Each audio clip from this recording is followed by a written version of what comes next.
بسم الله الرحمن الرحيم الحمد لله رب العالمين والصلاة والسلام على نبينا محمد وعلى آله وصحبه أجمعين أما بعد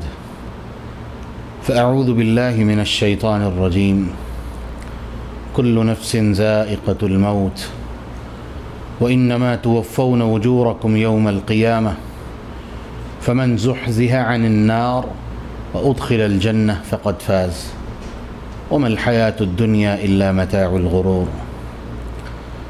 وقال النبي صلى الله عليه وسلم أكثروا ذكر هادم اللذات الموت. معزز ناظرین کرام، آج ہم دنیا کی زندگی میں لمبی لمبی امیدیں، لمبی لمبی پلاننگز، اور اگر اس حد تک میں کہوں تو شاید غلط نہیں ہوگا کہ اس حد تک ہم نے سوچ رکھا ہے کہ جیسے ساری زندگی دنیا میں ہی رہنا ہے. لیکن یہ دنیا کی سب سے اٹل ترین حقیقت ہے، جس حقیقت سے کسی حالت میں بھی فرار ممکن نہیں، اور وہ یہ کہ آخر موت ہے، کہ آخر زندگی کا اختتام اللہ رب العالمین نے طے کر دیا ہے. ان اللہ عنده علم الساعہ، موت کب آئے گی، قیامت کب آئے گی، اس کا علم صرف اللہ رب العالمین کی ذات کو ہے. لیکن اس نے طے کر دیا ہے. انسان ماں کے پیٹ میں ہوتا ہے کہ زندگی کے پورے معاملات اور زندگی کی انتہا یعنی موت اللہ رب العالمین طے فرما دیتے ہیں، اور انسان کو جا بجا اللہ رب العالمین نے اپنی کتاب قرآن مجید میں بار بار آخرت کی تیاری کا یاد دلایا، آخرت کی تیاری کے بارے میں یاد دہانی کروائی، آخرت کی تیاری کے بارے میں اس کو تنبیہات کی، اس کو غفلت سے بیدار کیا. لیکن مقام افسوس یہ کہ انسان ہر حال میں اپنے اللہ سے اور اپنے اللہ کی ملاقات سے غافل ہے، اور اسی غفلت میں وہ جو چاہے کر رہا ہے، کیونکہ اس نے یہ سمجھ رکھا ہے کہ سب کچھ یہی ہے، یہی زندگی ہے، یہی دنیا ہے، سب کچھ یہی ہے، آخرت کی باتیں کہاں. جبکہ مومنوں کے لیے یہ بات سب سے بڑی حقیقت ہے کہ کائنات میں وہ سب سے زیادہ جس سے محبت کرتے ہیں وہ جناب محمد الرسول اللہ صلی اللہ علیہ وسلم کی ذات مبارکہ ہے. اور اس ذات کے بارے میں بھی یہ بات کلیئر کر دی گئی، یہ بات واضح کر دی گئی، ہمارے سامنے کھول کر بیان کر دی گئی کہ وہ ذات جو اللہ کی محبوب تھیں، جو مومنوں کی محبوب تھیں، اس ذات کی بھی زندگی اللہ رب العالمین نے جتنی متعین فرمائی تھی آپ پوری فرما کے اللہ کے پاس واپس چلے گئے. اگر اس ذات کے لیے کوئی ایسی چھوٹ نہیں، اگر اس ذات کے لیے بھی متعین کردہ زندگی کو مکمل کرنے کے بعد اپنے اللہ کے پاس واپس چلے جانا ہے، تو پھر میں اور آپ کس کے بیچارے ہیں، کس غفلت میں غافل ہیں، کس غفلت میں پڑے ہوئے ہیں کہ ہمیں صرف دنیا اور اس کی محبت، دنیا اور اس کی رنگینیاں، ہمیں ان نے اپنی طرف متوجہ کر کے آخرت سے غافل کر رکھا ہے. میرے محترم، رسول اللہ صلی اللہ علیہ وسلم کی حدیث جو میں نے آپ کے سامنے تلاوت کی، آقا علیہ الصلاۃ والسلام بیان فرماتے ہیں اکثروا ذکر ہادم اللذات. انسان دنیا کے ساتھ اتنا راغب کیوں ہے؟ کیونکہ وہ یہ سمجھتا ہے کہ یہ دنیا کی لذتیں اور رنگینیاں انہوں نے مجھے اپنی طرف متعین کر رکھا ہے، انہوں نے مجھے اپنی طرف متوجہ کر رکھا ہے. نتیجہ کہ دنیا کی لذتوں اور رنگینیوں میں وہ اس قدر مگن ہے کہ وہ آخرت کو بھول جاتا ہے. رسول اللہ صلی اللہ علیہ وسلم نے فرمایا اکثروا ذکر ہادم اللذات الموت. کبھی کبھی موت کو بھی یاد کر لیا کرو، کیونکہ موت کے یاد کرنے سے سب سے بڑی خیر کیا ملتی ہے. اکثروا ذکر ہادم اللذات. یہ دنیا کی جعلی لذتیں، یہ دنیا کی جھوٹی خوبصورتیاں، دنیا کی جھوٹی خوشنمائیاں یہ ختم ہو جاتی ہیں، یہ مکمل ہو جاتی ہیں، اور انسان جب موت کو یاد کرتا ہے تو دنیا ہیچ نظر آتی ہے، خود بخود یہ احساس پیدا ہوتا ہے کہ یہ رنگینیاں چھوڑ کے، یہ لذتیں چھوڑ کے، یہ آسائشیں چھوڑ کے میں نے قبر میں جانا ہے، اپنے اللہ کے سامنے کھڑے ہو کے جواب دینا ہے۔ اور سیدنا عمر رضی اللہ عنہ تو کہا کرتے تھے کہ کفا بالموت واعظا، کہ موت سے بڑھ کے بڑی نصیحت کوئی نہیں، موت سے بڑھ کے بڑا وعظ کوئی نہیں، کہ تم نے مر جانا ہے، اپنے اللہ کے سامنے کھڑے ہونا ہے، اپنے اللہ کو جواب دینا ہے، اپنے مالک کی بارگاہ میں کھڑے ہو کے تم سے سوال کیا جائے گا، تمہیں کھڑا کیا جائے گا، مجرم بنا کے کھڑا کیا جائے گا، اور پوچھا جائے گا کہ بتاؤ یہ تمہیں زندگی دی تھی کیا کر کے آئے ہو، یہ زندگی کی نعمتیں دی تھی کس طرح استعمال کر کے آئے ہو، حلال طریقے سے کمایا تھا یا حرام طریقے سے۔ اور یہ موت سب سے بڑی نصیحت ہے کہ دنیا سے انسان جب اپنے دل کو لگا کے بیٹھ جاتا ہے تو اس کی غفلت کو بیداری میں بدلنے کے لیے موت سب سے بڑا وعظ ہے، موت سب سے بڑی نصیحت ہے۔ اور اسی لیے حسن بصری رحمۃ اللہ علیہ کہا کرتے تھے، لوگوں جو دنیا کی نعمتوں کو ہی سب کچھ سمجھ کے بیٹھے ہو، وہ جو اپنے آپ کو دنیا کی نعمتوں کے ساتھ جوڑ چکے ہو، وہ جو تمہاری زندگی کا مقصد بن چکا ہے کہ دنیا اور اس کی نعمتیں، لوگوں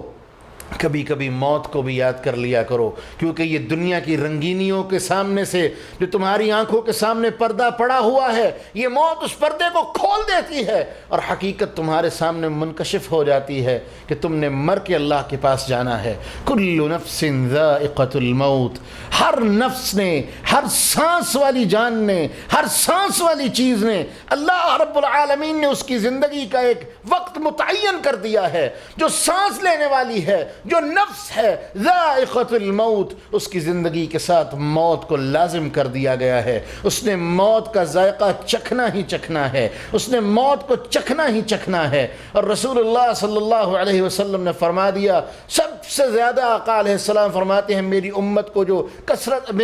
کو جو عمریں دی گئیں اس کی اوسط مقدار آقا علیہ السلام فرماتے ہیں وہ زیادہ سے زیادہ 60 سنہ 60 سال ہے۔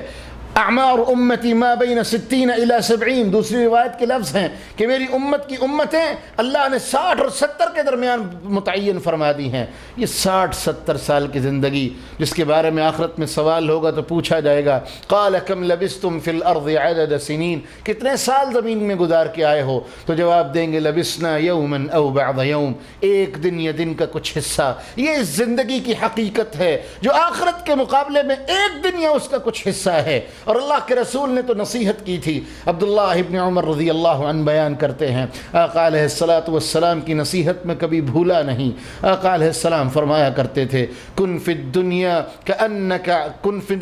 کأنک غریب او عابر سبیل، دنیا کے اندر اس طرح زندگی گزارو جیسا کہ تم مسافر ہو، جیسا کہ تم غریب ہو، جیسا کہ تم خانہ بدوش ہو، او عابر سبیل، یا رستے میں چلنے والے ایک مسافر ہو جو کسی وقت بھی اپنی منزل پہ پہنچ سکتا ہے۔ میرے بھائی، میرے محترم، یہ دنیا دل لگانے کی جگہ نہیں، یہ دنیا سب کچھ، یہ دنیا نہیں بلکہ یہ دنیا دار العمل ہے۔ اللہ نے ہمیں یہ زندگی عمل کے لیے دی ہے، عمل کر لو۔ اور اللہ کے رسول صلی اللہ علیہ وسلم نے یہی بات اپنی لخت جگر سیدہ فاطمہ رضی اللہ عنہا کو اور اپنی پھوپھی جان سیدہ صفیہ رضی اللہ عنہا کو کہی تھی، اعملی یا فاطمہ، اعملی یا صفیہ، اے میری لخت جگر، اے فاطمہ عمل کر لے، اے میری پھوپھی جان آپ بھی عمل کر لیجئے، کیونکہ میرا تعلق آپ کو کوئی فائدہ نہیں دے گا، اللہ کے ہاں اگر کوئی چیز فائدہ دے گی تو وہ آپ کا عمل ہوگا۔ میرے محترم، یہ دنیا کی زندگی ایک سفر ہے، یہ کسی وقت بھی ختم ہوا چاہتا ہے کہ کب کس وقت اللہ کی طرف سے منادی آ جائے، کب اللہ کی طرف سے بلاوا آ جائے، اللہ کی قسم ہم اس کے لیے تیار نہیں ہیں۔ دنیا کی زندگیوں میں ہم مگن ہو چکے، دنیا کی رنگینیوں میں ہم اس قدر غرق ہو چکے کہ آخرت کو بھول گئے ہیں۔ آئیے کبھی کبھی موت کو بھی یاد کر لیا کریں، کبھی کبھی موت کے بارے میں بھی سوچ لیا کریں۔ اور رسول اللہ صلی اللہ علیہ وسلم نے تو اس شخص کے لیے جس کی ساری زندگی کا مقصد ہی اپنی آخرت کی تیاری ہے، اس کو اتنی بڑی خوشخبری سنا دی۔ آقا علیہ السلام فرماتے ہیں، اللہ اکبر، آقا علیہ السلام بیان فرماتے ہیں کہ وہ بندہ جس بندے کی زندگی کا مقصد صرف آخرت ہے اور وہ اللہ سے یہ دعا کرتا ہے اللہم اجعل ہمی الآخرہ، اللہ میرے سارے غم، میری پریشانیاں، کوششیں، جستجویں وہ صرف آخرت ہو، آخرت میری فکر بنا دے، دنیا کی کسی چیز کو میری فکر نہ بنا دینا، اللہ صرف آخرت میری سوچ ہو، آخرت میری فکر ہو، آخرت میری کوشش ہو۔ آقا علیہ السلام فرماتے ہیں اتت الدنیا وہی راغمہ، اللہ اس کے سامنے دنیا کو ذلیل اور رسوا کر کے اس کے پیروں میں لا کے اکٹھا کر دیتا ہے کہ یہ لے بندے، یعنی یوں سمجھ لیجئے کہ یہ وہ بندہ ہے جس کو دنیا سے کوئی غرض نہیں، آخرت کے لیے ہے۔ اللہ دنیا کو اس کے پیچھے لگا دیتا ہے کہ جاؤ، اس بندے کو تمہاری کوئی ضرورت نہیں، جاؤ تم اس کے پیچھے، جاؤ